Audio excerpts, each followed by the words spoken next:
Imagine living in a neighborhood where the grass police patrol harder than the actual cops. That's right, in my HOA community, a single blade of grass growing taller than Karen's standards was apparently a threat to suburban civilization. And Karen, clipboard in hand, made it her life's mission to make sure my lawn bowed down to her weekly schedule of perfection. I'm just a regular guy, middle-aged, working long hours, paying my bills, and minding my own business. But when Karen decided that my grass was the hill she wanted to die on, she woke something in me, something stubborn, something a little mischievous, something that didn't just want to survive her rules but wanted to flip them upside down. And that's exactly what I did.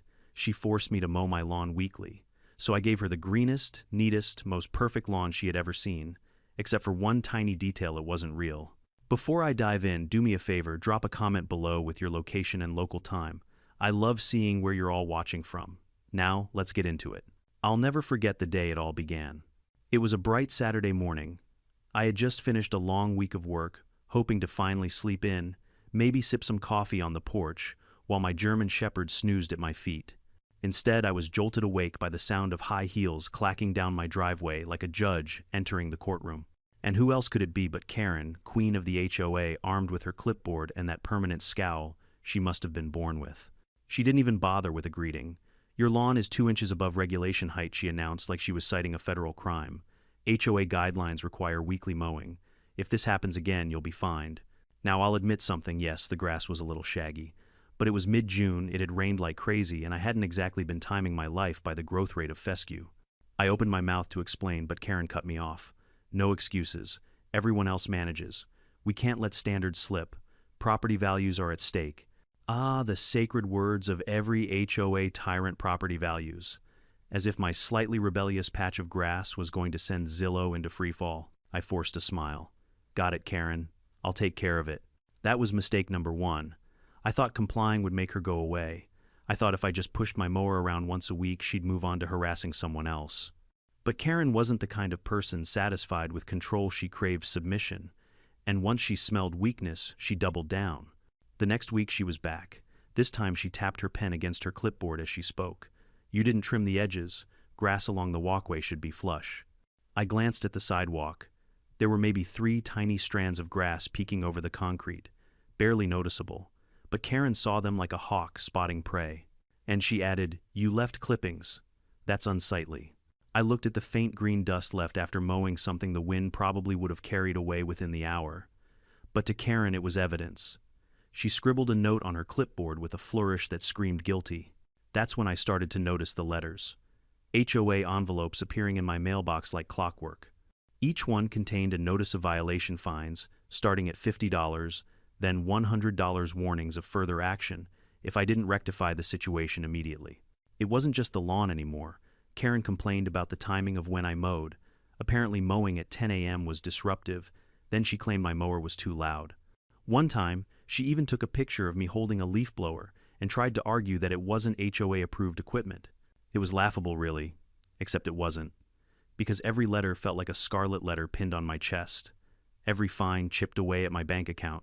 And every smug grin Karen flashed from across the street made my blood boil. The neighbors, of course, loved the show. Some whispered words of sympathy when Karen wasn't looking. Others openly sided with her, hoping to stay off her radar. And some just enjoyed the free entertainment watching the suburban gladiator match unfold. One evening, I overheard 2 neighbors talking as I dragged my trash bins out. "Did you hear he got another fine?" Karen's relentless. "Well, his lawn is a little wild sometimes." I slammed the bin down harder than necessary, letting the echo answer for me. I tried to keep my cool. I really did. For a few weeks, I mowed religiously. Every Saturday morning, like a soldier reporting for duty. I trimmed, I bagged, I even swept the sidewalk until it sparkled. But it was never enough. Karen's eyes never left my yard. I'd catch her staring from her window like she had binoculars trained on me. She even started snapping photos from her phone for HOA records. It wasn't about grass anymore. It was about power, about control.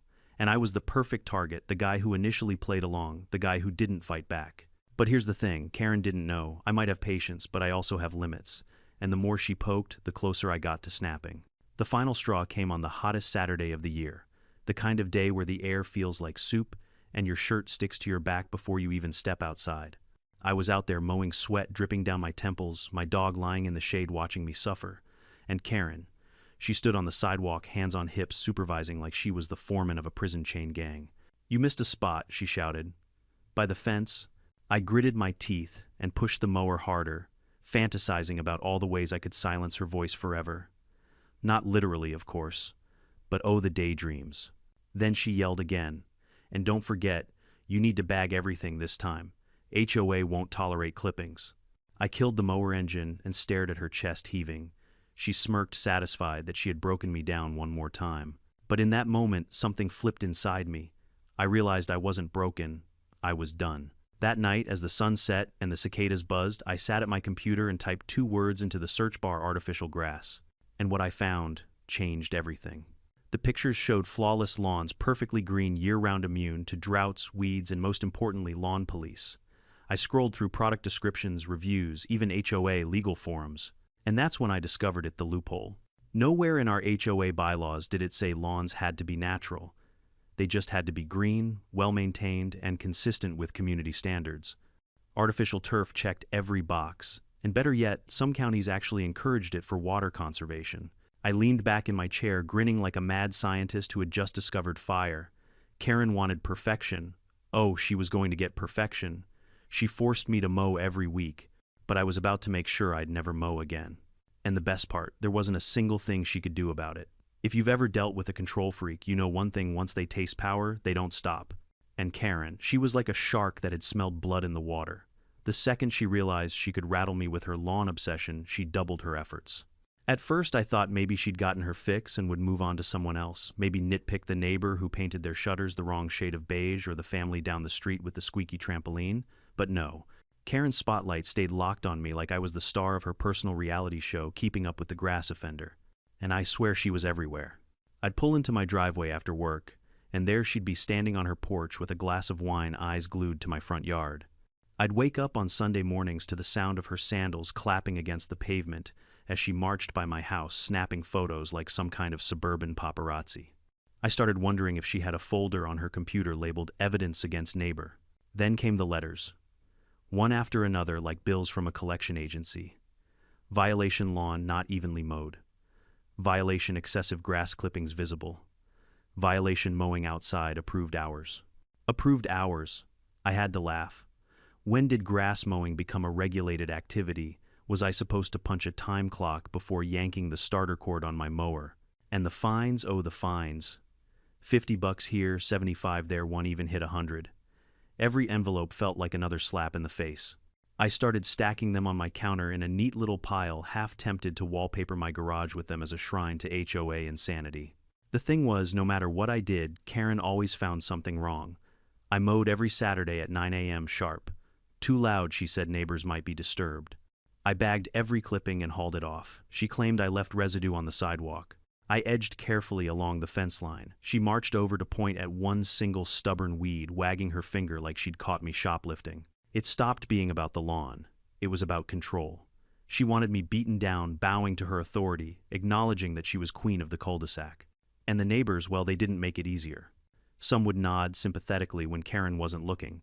"She's tough on you," they whispered. But none of them spoke up publicly. Others took Karen's side, parroting her lines about community standards and property values. Then there were the rest who just loved the drama. I could see them peeking from their windows whenever Karen confronted me, sipping coffee like they were watching a soap opera. I'll admit it started to get to me. Saturdays weren't weekends anymore, they were battle days. My lawn wasn't grass. It was a war zone. I'd push that mower under the blazing sun, sweat soaking my shirt, knowing Karen's hawk eyes were trained on me from across the street. Sometimes I could even hear the faint click of her camera, documenting my every move like she was building a legal case.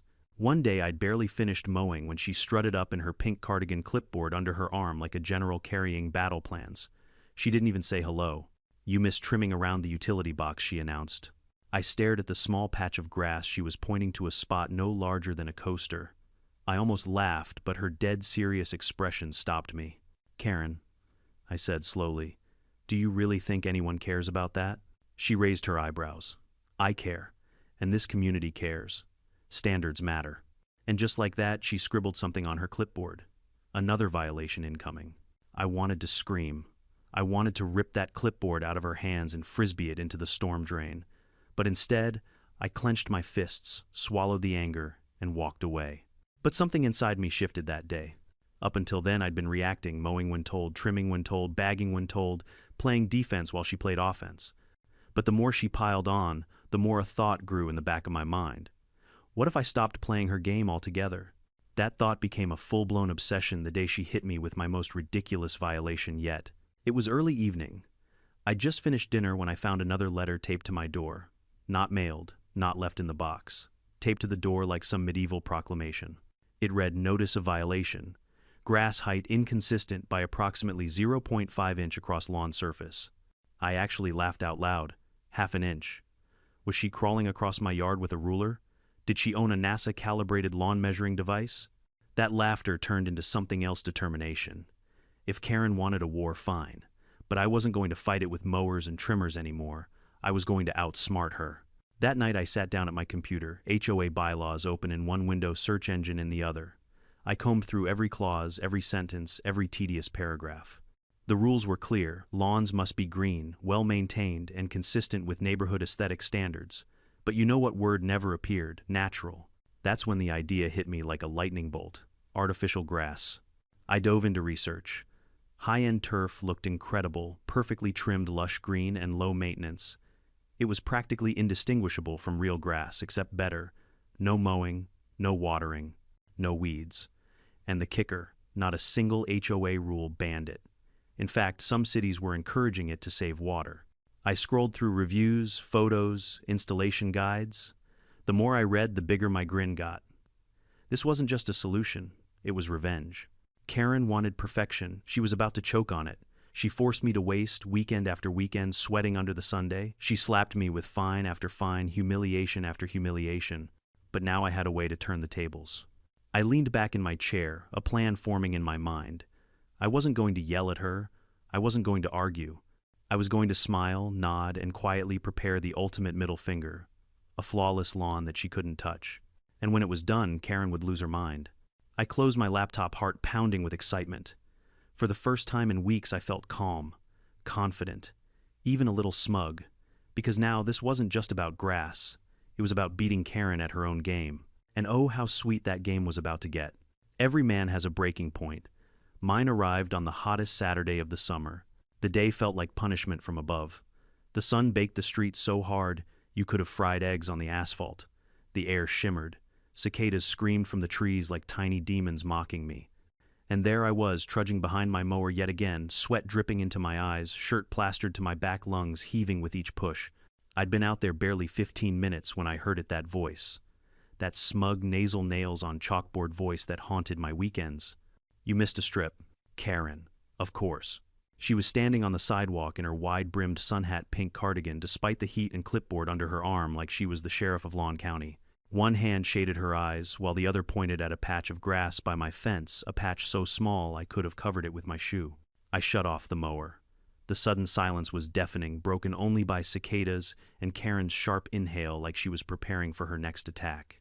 "You'll need to bag the clippings this time," she added. "HOA won't tolerate debris. And don't forget the edges. Last week's trimming was substandard." That word, substandard, she wielded it like a sword, slicing my patience in half.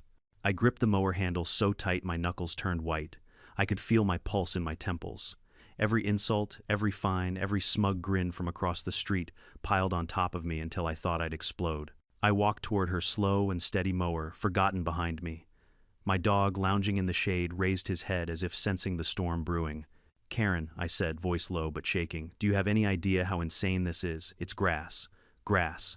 It grows. I cut it. That's life. You want perfection? Go to Disney World." She blinked, momentarily thrown off by my tone, but then her lips curled into that familiar smirk. "Rules are rules," she said. "If you can't handle them, maybe this isn't the right neighborhood for you." And just like that, she turned her back and strutted away, heels clicking on the pavement, leaving me standing there fuming like a man about to combust. That was the moment I broke. Not in the way she wanted, not in surrender. No, I broke in the opposite direction. I stopped caring about her clipboard, her fines, her smug little power trip. If she wanted a war, she was going to get one. And I wasn't just going to win, I was going to humiliate her. That night, I sat at my kitchen table with the HOA bylaws spread out like sacred scripture. I pored over every line, every clause, hunting for weaknesses. My laptop glowed with search results: alternative lawns, HOA loopholes, artificial turf installation. I scribbled notes like a detective cracking a case. And then I found it. The golden ticket. Artificial grass. Perfectly green. No mowing. No watering. No weeds. And most importantly, no rule against it. The bylaws required a green, well-maintained lawn consistent with neighborhood standards. Artificial turf checked every box. Heck, it exceeded them. It was the lawn equivalent of a luxury car parked in a driveway full of minivans. The more I read, the more my grin widened. Karen's entire crusade was about forcing me to mow every week.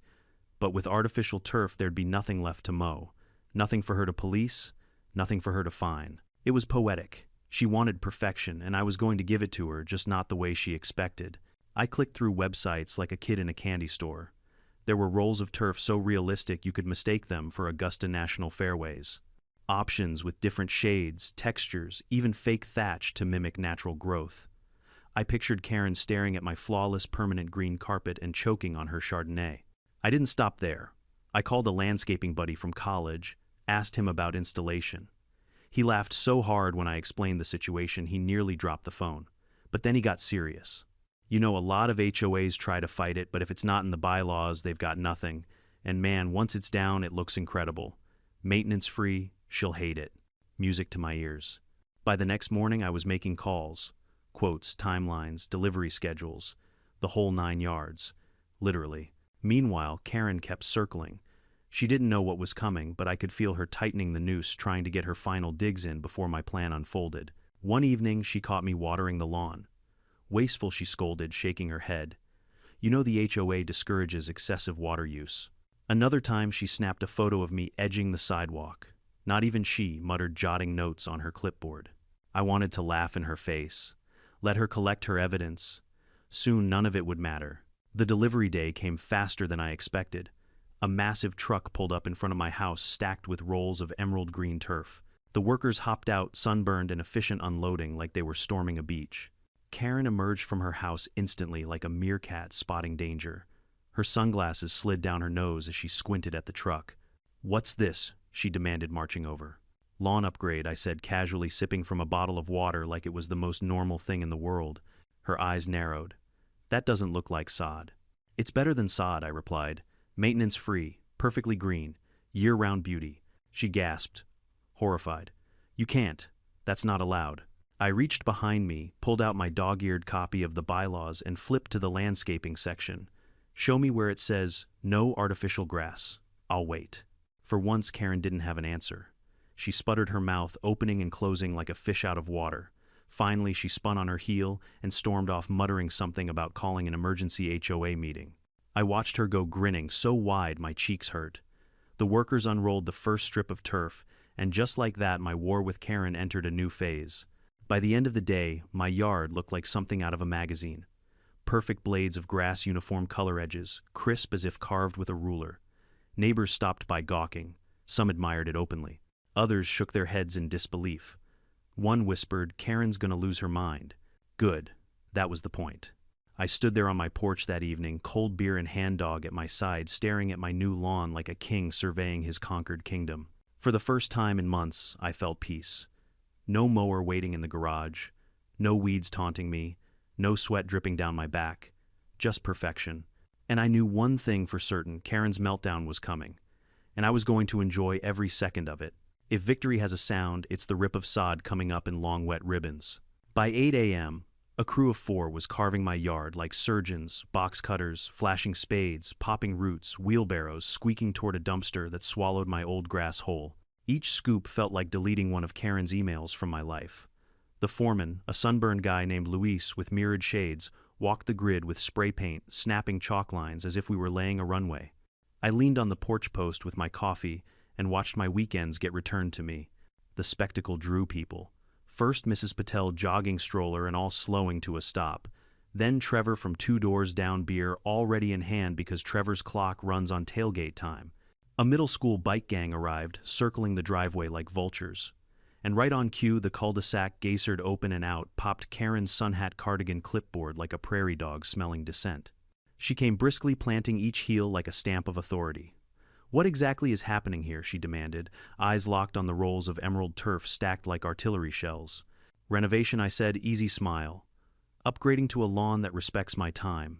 That's not sod, she snapped. Nope, I said. It's better. Luis popped by with a measuring wheel. We'll get the subgrade to 2 inches, compact to 90%, then infill. Clean as a hospital floor. Karen recoiled as though he'd proposed paving over a national park. You can't just replace the lawn with carpet.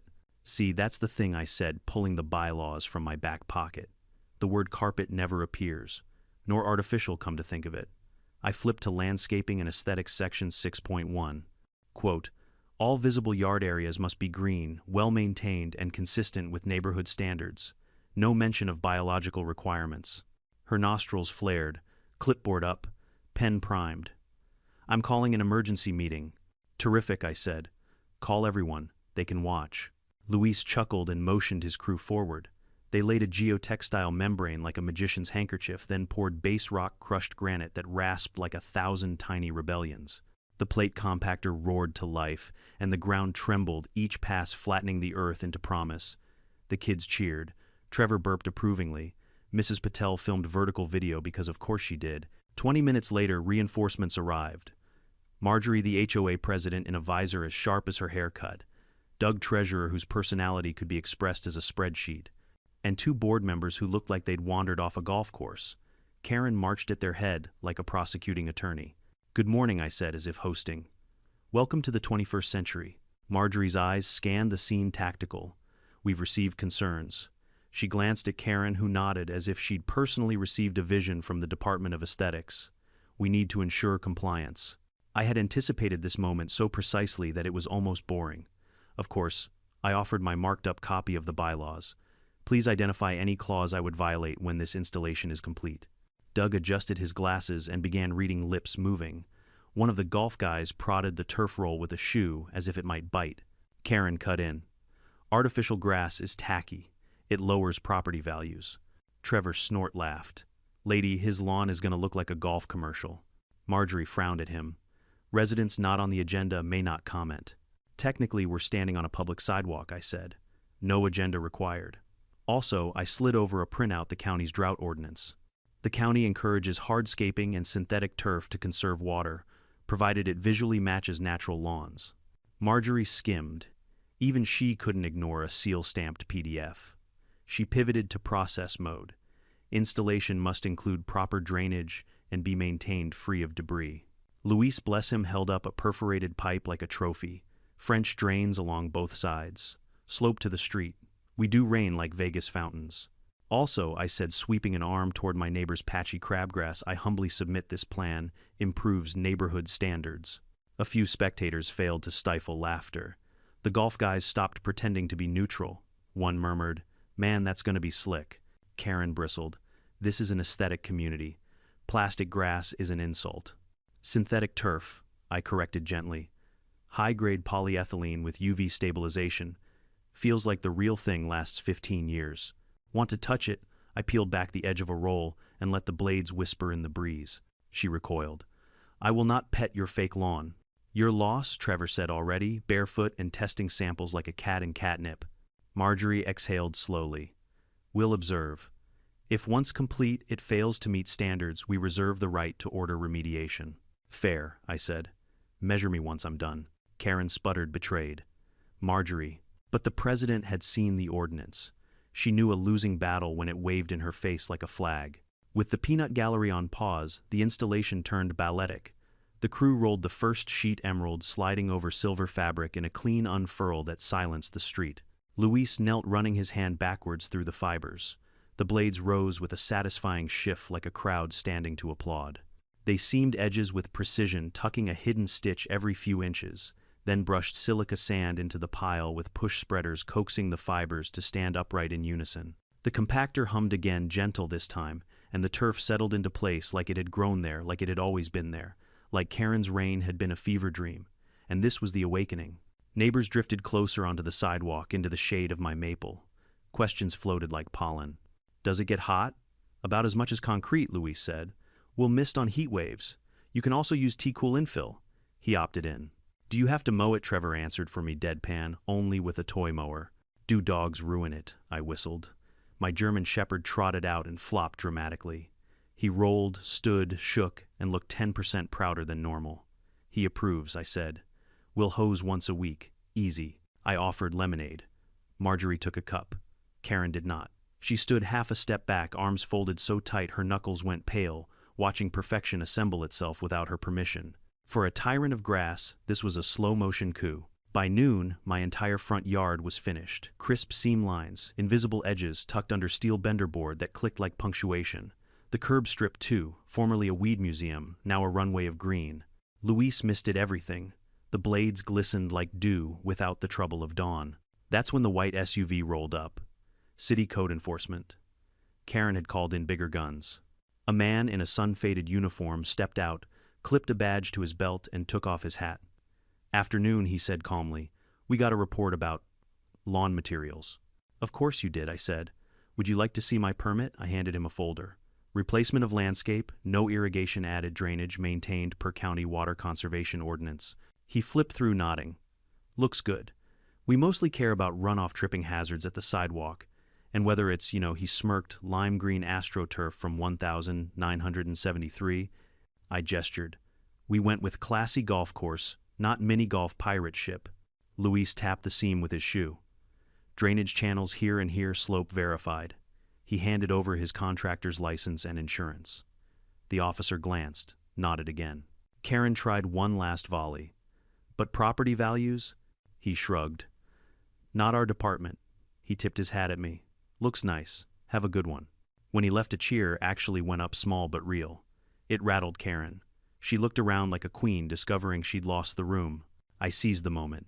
Karen, I said, keeping my voice kind the way you do, when you remove a splinter from a child, you wanted a well-maintained green lawn that honors the neighborhood. Look, I swept my arm across a flawless field. This is the most compliant thing on this block. She swallowed. Her eyes were bright with a cocktail of fury and disbelief. This sets a dangerous precedent. Of beauty, I asked. Marjorie set down her empty cup. We'll put synthetic turf guidelines on next month's agenda, she said. Face neutral, but voice resigned to reality. Meanwhile, welcome to the modern era. Karen pivoted so fast her hat nearly left orbit. She strode home without another word, a retreat that felt less like walking and more like a surrender ceremony. We finished with ceremony of our own. The crew fluffed the last corner, broomed the nap, and presented me the hose like a ribbon cutting. I misted the lawn. The water turned to diamonds. For the first Saturday in months, I wasn't dripping in sweat, vibrating with humiliation, or performing for a clipboard. I stood on my porch, raised a glass of lemonade, and let the quiet soak in. The neighborhood drifted away in ones and twos, but not before a few side conversations sprouted like well grass. Do they do backyards? Is there a pet-friendly option? How long's the warranty?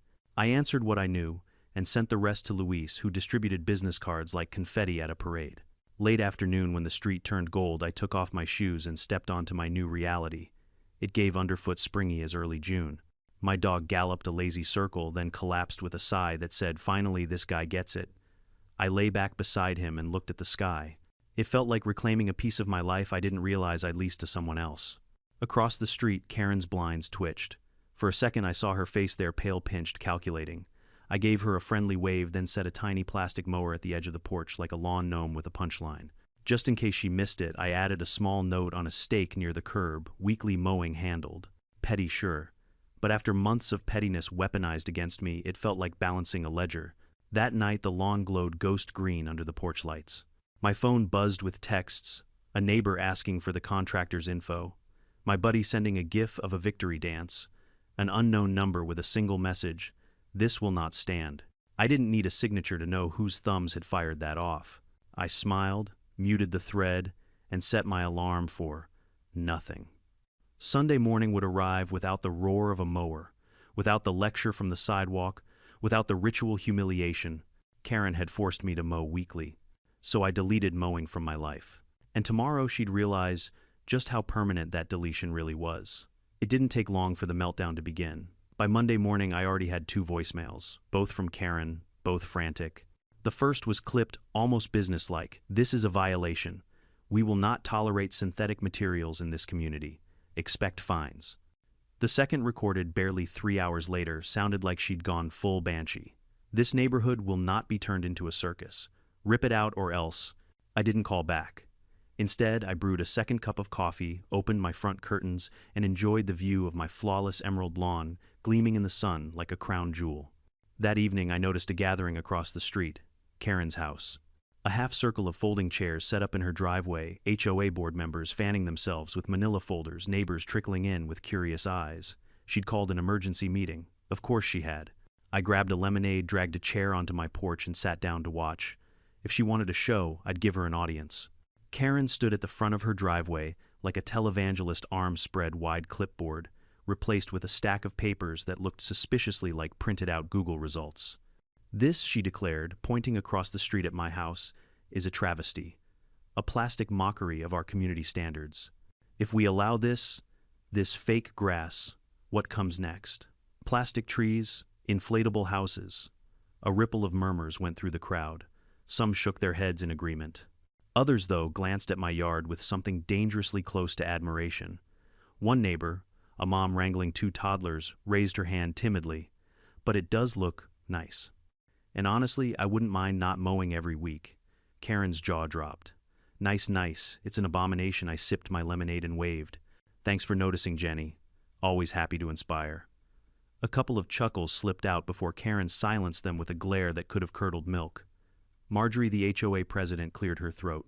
She wasn't the type to enjoy drama, but she had a duty to maintain order. Karen, have you confirmed whether artificial turf violates any bylaw? Karen flipped through her stack of papers. It doesn't matter if it's written down. It's implied lawns are supposed to be natural. That's the spirit of the rules, Doug the treasurer adjusted his glasses. Spirit isn't legally enforceable. Karen whirled on him.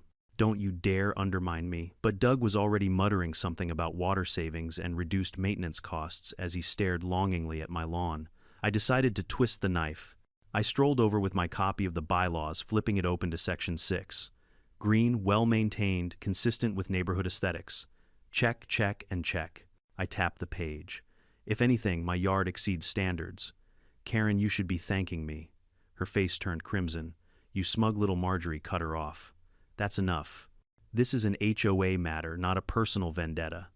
But it was a vendetta, and everyone knew it. The longer the debate dragged on, the more I saw heads turning my way. People whispered about water bills, about how nice it would be to spend weekends at the lake instead of behind a mower. One guy even muttered, hell, I might get one too. Karen heard it. Her eyes darted around, panic blooming.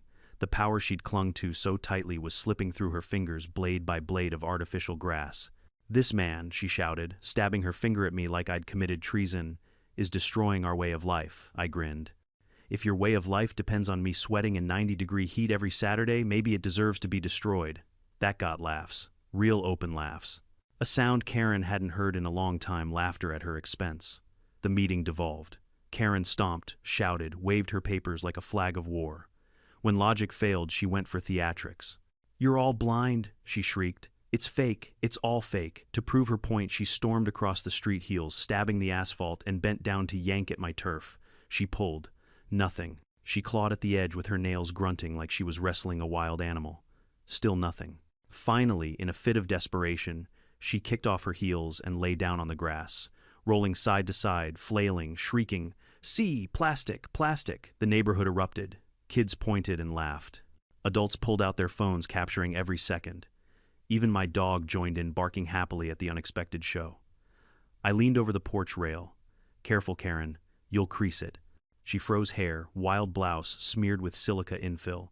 The humiliation was complete. By the next morning, the video was everywhere. Text threads, Facebook groups, even a couple of TikToks with titles like HOA, Karen versus Fake Lawn, who wins, spoiler, not her. Her reputation nosedived. Neighbors who once cowered under her watchful eye now smirked when she passed. Some even asked me privately about turf installers. A quiet rebellion had begun. The HOA board, sensing the shift, distanced themselves. Marjorie sent out an official statement. The board finds no current violation of community bylaws regarding synthetic turf. Translation, we're not touching this with a 10-foot pole. Karen, though, didn't let go easily. She fired off more letters, threatened to sue, even claimed my lawn caused glare that endangered drivers. Each attempt was weaker than the last. Each time I countered with calm logic, county ordinances, and the undeniable fact that my lawn looked immaculate. It drove her crazy. and every sip of lemonade on my porch tasted sweeter for it. One evening, about a week later, I set out 2 chairs on the lawn, invited a buddy over. We sat barefoot on the turf, clinking beers, watching the sunset while my dog sprawled across the fake grass like a king on his throne. Karen peeked through her blinds. I saw the flicker of her silhouette twitching with rage. "Beautiful night," my buddy said. "Perfect," I replied, and I didn't have to mow once. That was the beauty of it. She could scream, threaten, even roll around on my lawn like a toddler mid-tantrum. But at the end of the day, the grass stayed green, the fines stopped coming, and her power was gone. And for me, my Saturdays were mine again. Karen's meltdown was spectacular, but the war wasn't over yet. I knew she'd come back with one last desperate move. People like her don't fade quietly. They go out swinging. I just didn't know how wild her final attempt was going to be. Karen didn't retreat. She regrouped. By Wednesday, a letter slid under my door like a ransom note. Emergency rule. Change synthetic turf prohibited. Below, in smaller print, immediate compliance required. Removal within 10 days, or daily fines will accrue. 10 days. She wanted me to rip up a multi-$1,000 installation because she decided green should only grow one way. I read it twice, then a third time, and smiled. Because while Karen had spent her week practicing outrage, I'd spent mine practicing law well, the HOA version of it. I'd read the covenants, conditions, and restrictions so often I could quote clauses like song lyrics. And you know what those lyrics said: no rule change could apply retroactively without a supermajority vote and an explicit waiver of grandfathering. Even then, the board needed to show a compelling aesthetic rationale and offer reasonable accommodation. In normal English, you can't change the rules just to punish one guy. I grabbed a pen, wrote, "Nice try," and slid the letter back under her door. Childish, maybe, but so was the 10-day ultimatum. The real theater began Thursday night in the clubhouse. Fluorescent lights hummed, stackable chairs formed tense rows, a poster board up front screamed, "Emergency meeting landscape crisis," as if a botanical hurricane had blown through. People packed the room, curious neighbors, the entire board, Karen vibrating behind the table like a chihuahua with a subpoena. Marjorie, the president, called us to order. "We'll hear from compliance first." Karen sprang to the microphone. "Ladies and gentlemen, what you see across from my house," she jabbed a finger, "in my general direction, is a plastic travesty eroding our values. Our bylaws intend natural lawns. We must act swiftly to ban synthetic turf and protect property values." She slammed down a stack of printouts, Zillow screenshots, articles with headlines like "Tacky Turf Ruins Neighborhoods," all from blogs with names like Verdant Purity.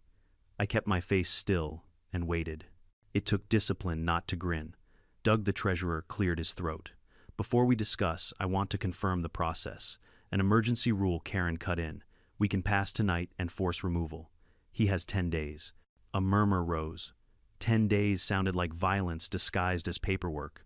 Marjorie frowned. "Karen, we must observe procedure, public comment, then the board deliberates." The mic came to me during public comment. I stood, held up my folder labeled exhibits, and let the room settle. "Exhibit A," I said, sliding copies onto the table. County Drought Ordinance 12.403.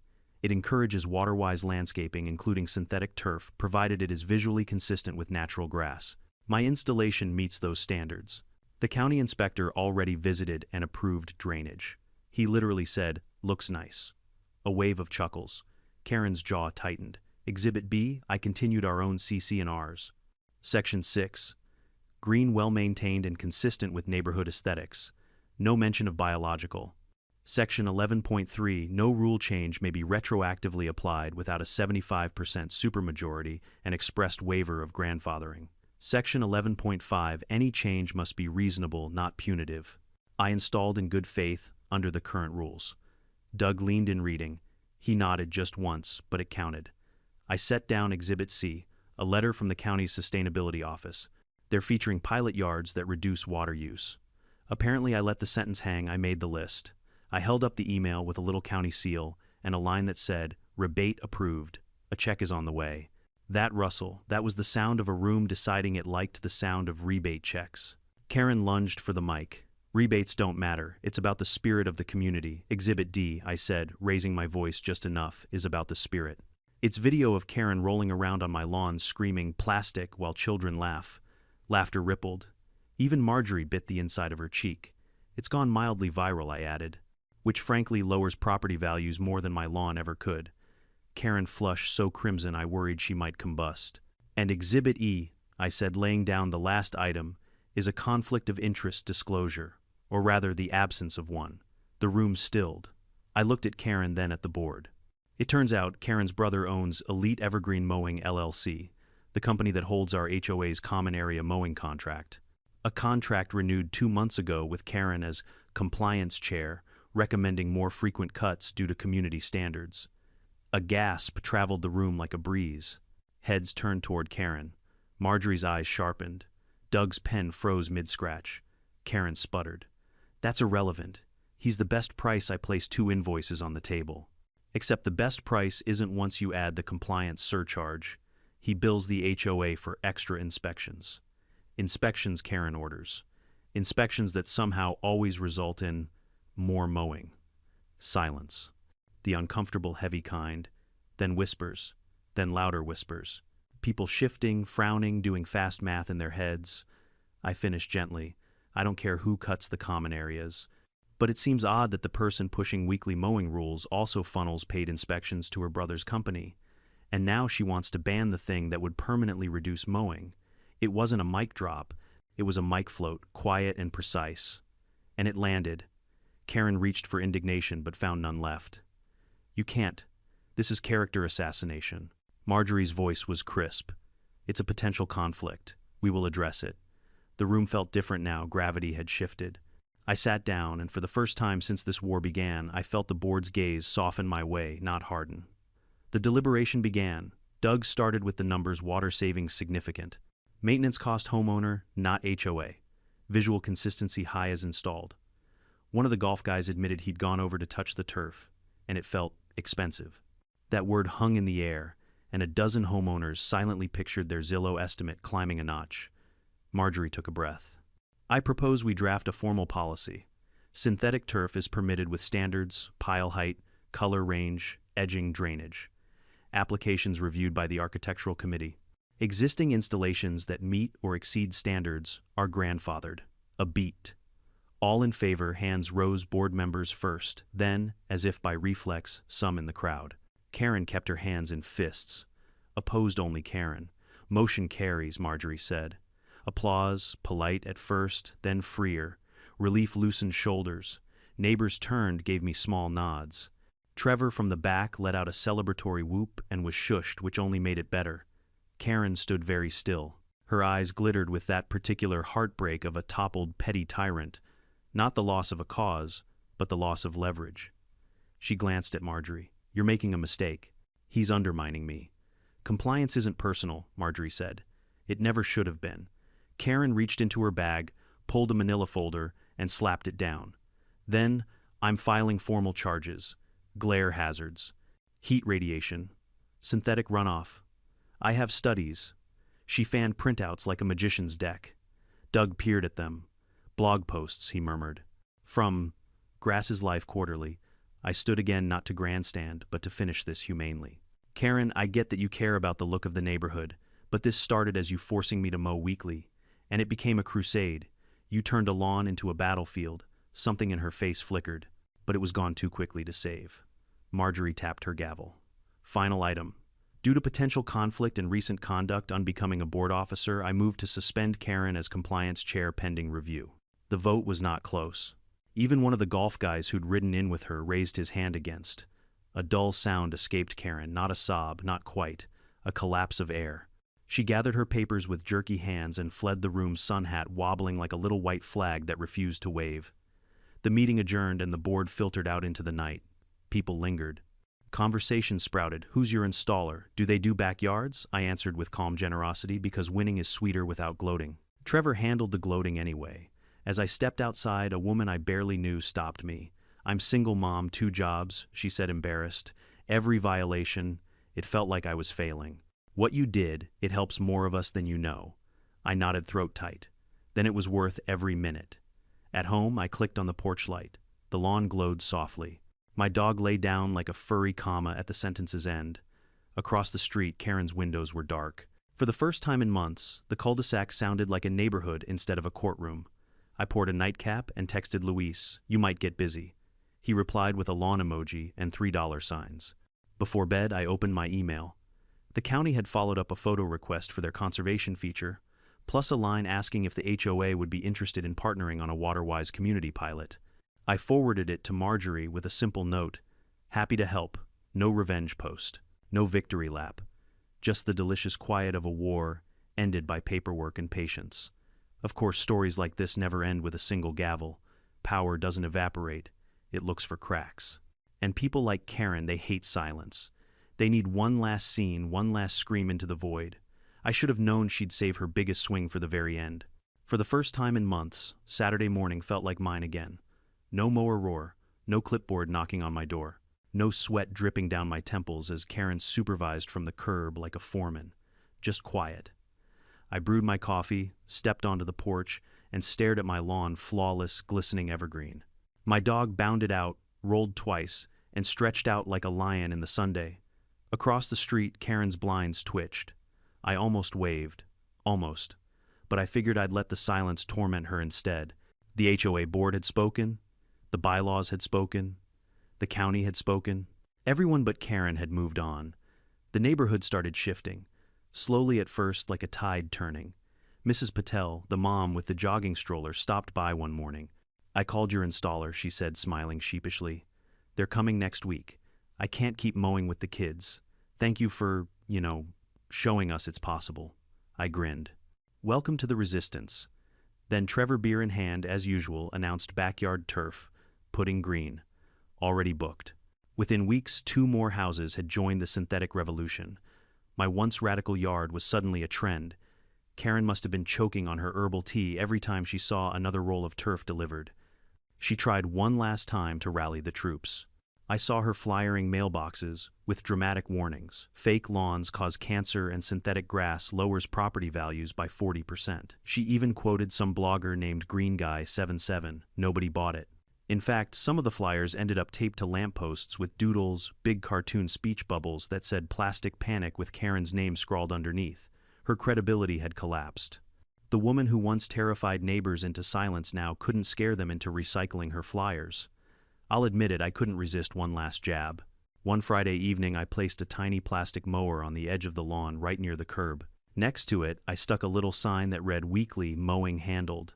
It was childish, petty, and absolutely glorious. By the next morning, kids were laughing at it, neighbors snapping photos. Even Marjorie, our HOA president, stopped by on her morning walk. She shook her head but couldn't suppress a chuckle. "You're impossible," she said. "Just staying compliant," I replied. Karen didn't say a word. But her blinds slammed shut so hard it echoed. One evening, about a month after the big showdown, I came home late from work. Karen was outside, standing by her mailbox. Her posture was different, no clipboard, no smug tilt to her chin. Just a tired woman in a wrinkled cardigan. For a moment, I almost felt pity. She looked at me, eyes flicking to my yard, then back. "You think you won," she said softly. Not the shrill tone I was used to. This was something else. "I didn't want a war, Karen," I answered honestly. "I just wanted to be left alone." She opened her mouth, then closed it. Her gaze dropped to the asphalt.